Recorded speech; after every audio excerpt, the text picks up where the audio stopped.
Here we are. Hi, it's Dr. Julie Gilbert along with Rachel Matthews. Hi, Rachel. Hello. And we are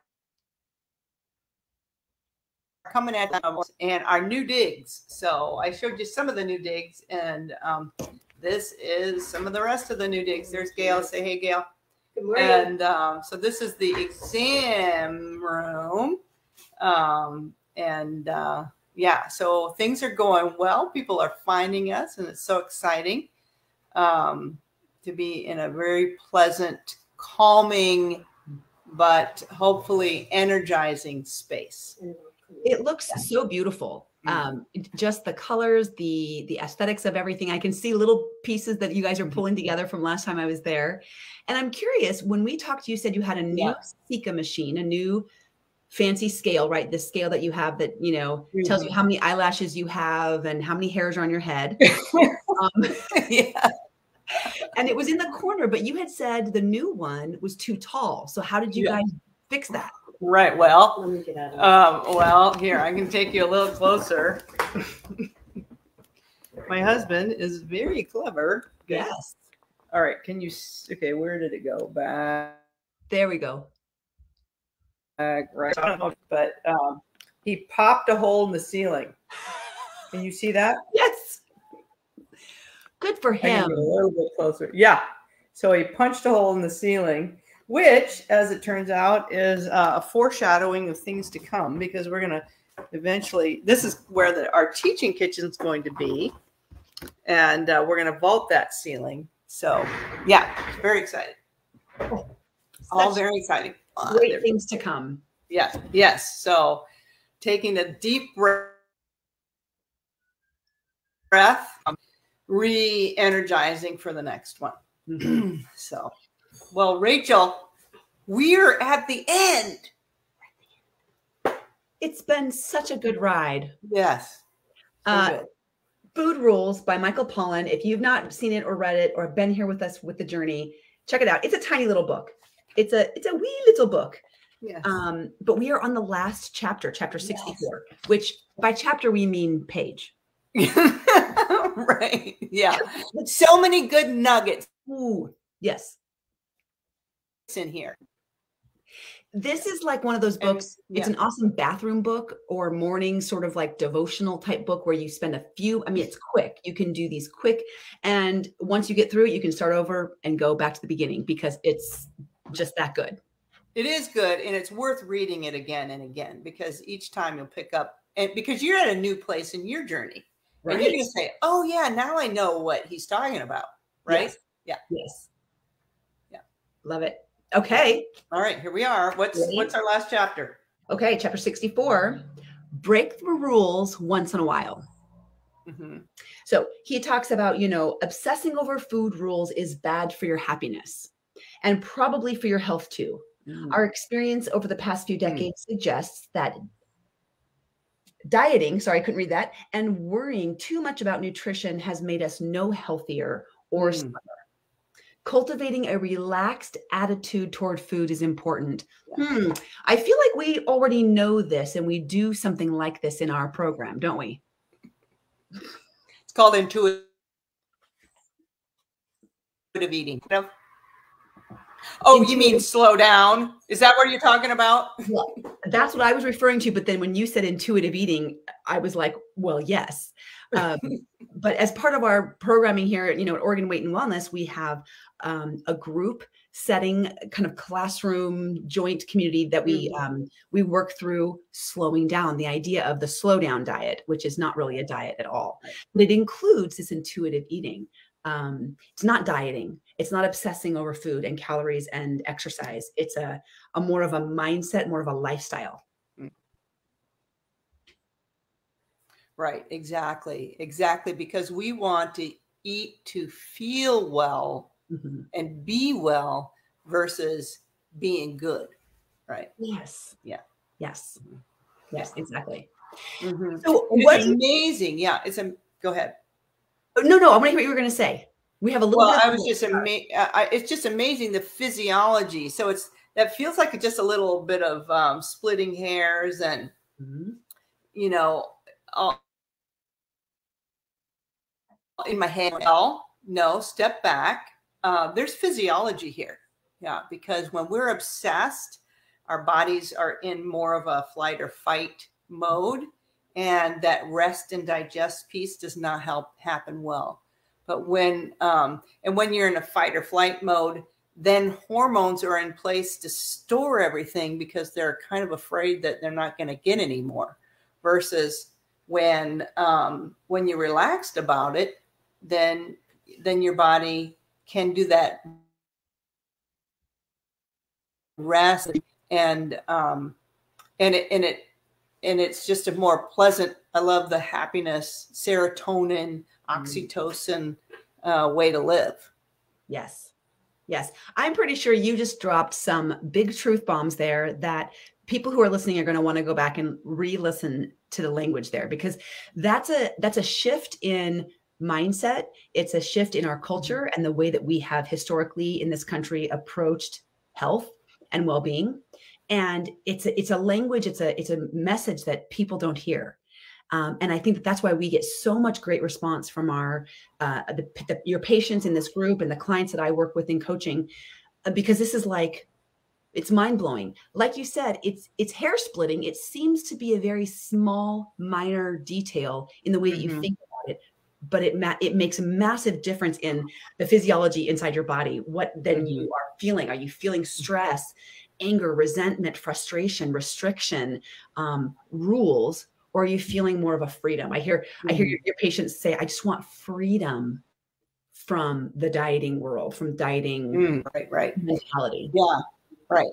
Yes. And I'm going to even pick on him a little bit because, the chapter is break the rules. Okay. And so I guess I'm going to ask, they're not rules imposed upon you. Maybe they're rules that you've decided are best for yourself. So for your body to work the best and for you to feel best and have that energy and be able to be your best you and do what you need, that you're going to eat this way. And like TSDD, that's going to be 80-90% of the time. We're not looking for perfection here. Nobody can be perfect. But okay, so I'm going to ask you, Rachel, when's the last time you broke your own food rules? Oh, last night, ice cream.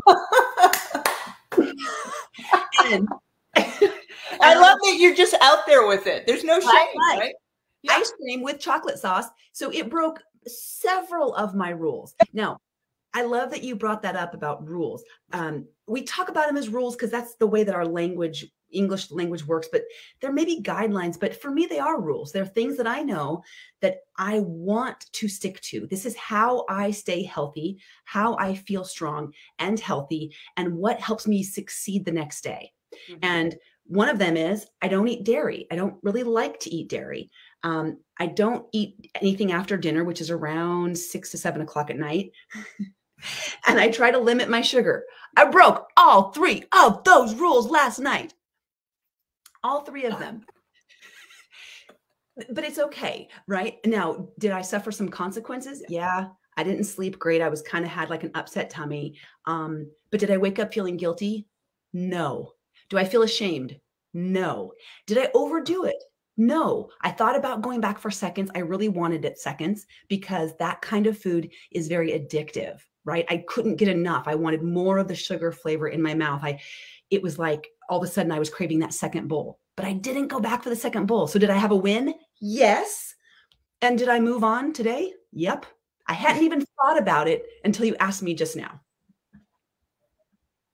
Cool. So that's so beautiful. I love exactly what you pointed out, that you did not feel guilty. There's no shame. And things can coexist. So this is the key, I think, is that yes, we need some boundaries. We need some healthy boundaries, and we need to figure out what those boundaries are for ourselves. And so, and there's no shame in going out at times. And then part of the figuring out process is how often can you color outside the lines and still be and feel and be in the health that you want to be in, right? Absolutely. Oh, I love that. How frequently, to what portion, and how often can I color outside the lines and still feel like I'm honoring my values and what I want? Right. And only you know that, or you will figure it out. And that's what we're here to do. We're here to help you figure it out. But that's that intuitive eating. You'll know, right? When it's moderation. What is moderation? That's sort of nebulous. There's no, right. It's very subjective. So you're going to 3 birthday parties this week, and the fair, and someone's graduation party. That's not moderate. So now we have to kind of like pick, okay, where will I choose to kind of go off like on the 10%, right? That 90-10. Yeah, exactly. So good. So I too colored outside my lines last night with popcorn, and it was organic popcorn. I used coconut oil. I used more like a chipotle seasoning versus salt. So, in the health of it, it stayed in the healthy range, but it was, I don't usually eat carbohydrates that late at night.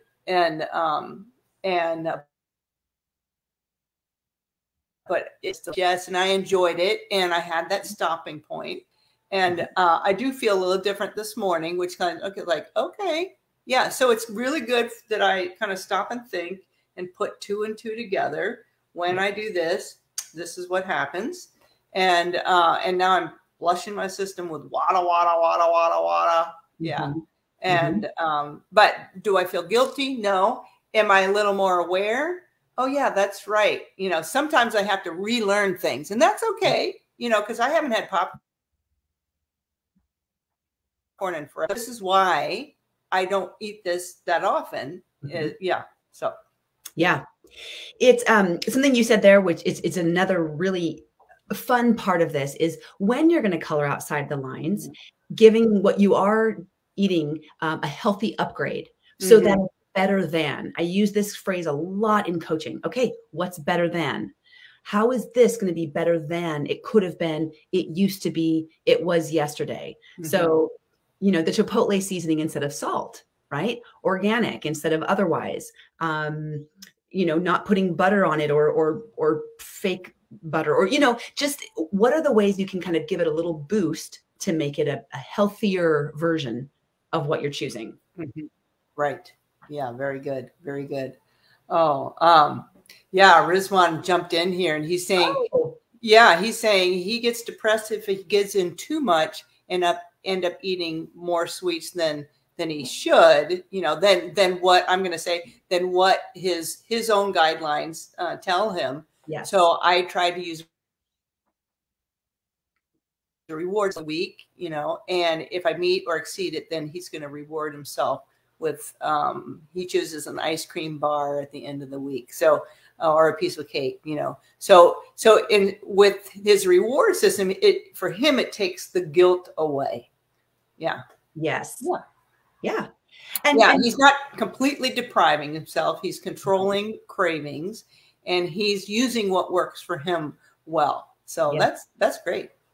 That's exactly right. What works for you, what you should do, or what you think, the pressure that you put on yourself, where's that coming from? Stop and ask yourself, when you're feeling guilty or bad about what you're choosing, ask yourself, what do I really want? Not based on what somebody else says, not based on the current fad diet or what your friend is doing. That's a big one. Don't compare your journey to your friends. Oh my goodness. It's not the same. You're not the same. You've got to follow your own path, and you will be so proud of yourself if you do. You will feel like you've honored self when you're following your path rather than constantly trying to follow someone else's. Right. And to your point, comparing yourself to a spouse or a significant other, or a person that you live with, that can be really dicey.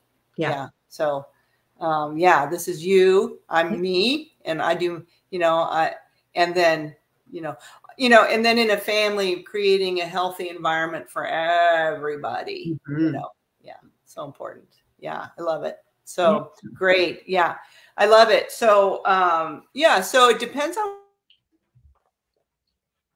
where you are in your, if you're still trying to get to goals, that 90-10 is great. If you're trying to maintain your current status, then 80-20 is more of it. Anything less than 80% in my humble experience kind of gets people into a direction of unwellness. Yeah. So that's just my experience, and it's different for everybody, but that's been my general experience. Yes. Yes. And there's several ways to break that up. Sometimes that can feel a little hard to really put the number or the percentages. So if you're thinking about, if you're pursuing health, you're looking to change your health, improve your well-being right now, you're going to want to be more in that 90-10, as you said. So you can either look at the day, 90% of everything I do today, whether it's eating, it's my exercise, it's my sleep, it's whatever, is healthy. And then the 10% is outside the lines. Or I find it a little bit easier to look at my week. Right. The whole week and say, okay, where's my 10% that I'm going to color outside the lines? And but play around with it, see how that works for you. Yeah, I agree with you, Rachel, that the week is maybe a better picture of your planning picture than just day to day. Sometimes if we, do the 90-10 day to day, it kind of goes to 85-15, 80, we just kind of go. That's right. Off. Yeah. And so, but if we plan for the week, it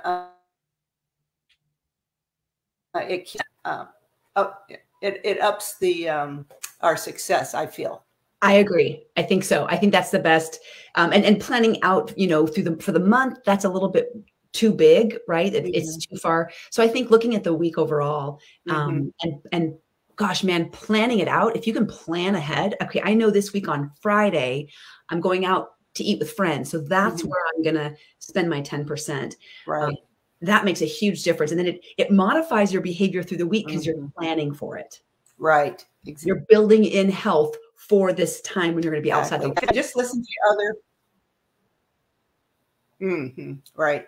I've heard some other people talk about holidays versus healthy days. So or celebration days versus healthy days. And so because it gives a positive spin, I mean, I'm on the healthy day and a positive spin on a holiday or a celebration day, and maybe it's not a whole celebration meal or something like that. And so, and it takes away the mindset of cheating, right? Because cheating is negative, bad.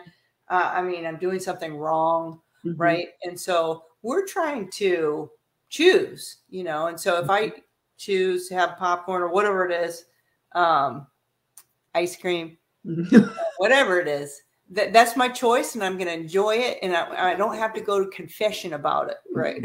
Yeah.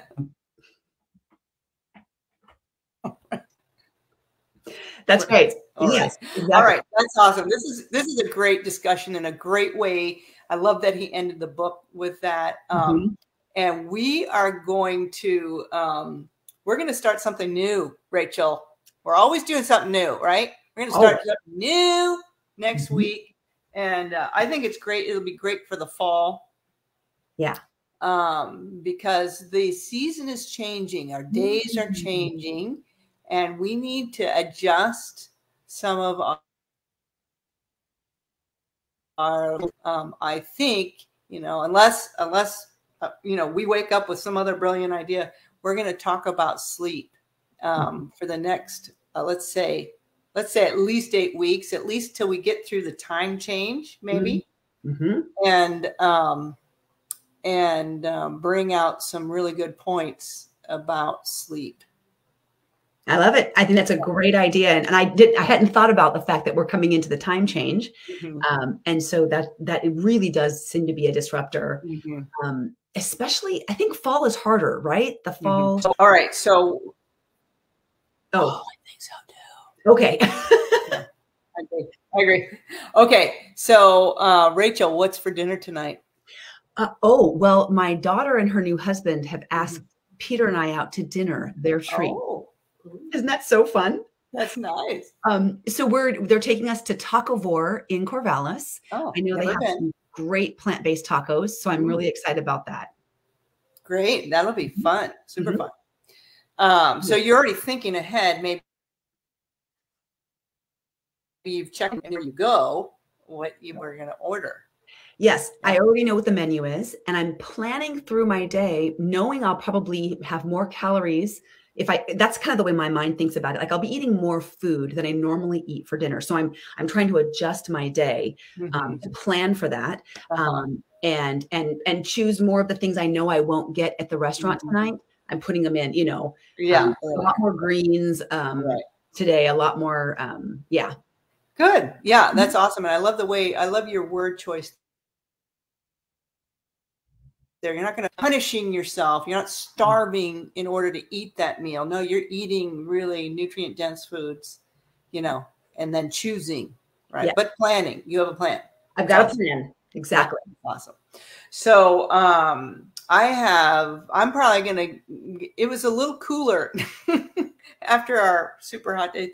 I'm going to make some chili. And so we're going to put over all our kind of tomatoes, they're not bad, but they're not great fresh. So we're going to use those in the chili. And then we've got onions from the garden. And maybe I can go steal some zucchini from somebody. Although I did, I don't know. Usually we have great guns with zucchini, but for whatever reason it didn't do this year. It's ours okay. didn't either. Yeah, our zucchini and our yellow squash are kind of wimpy. Yeah, so I might have to go forage for in there, and then I defrosted some of our grass-fed beef. So chili's for dinner. Yeah, so. All right. Well, this is a great conversation, Rachel, and hopefully people are really encouraged by it and really do some thinking, and get curious and choose, not cheat. Yeah. Ooh, I like that. Yeah. Choose and not cheat. Yes. Love it. What a great way to end our day together. Yeah. Okay. Yes. All right. Thanks so much. Bye-bye. Bye, everybody.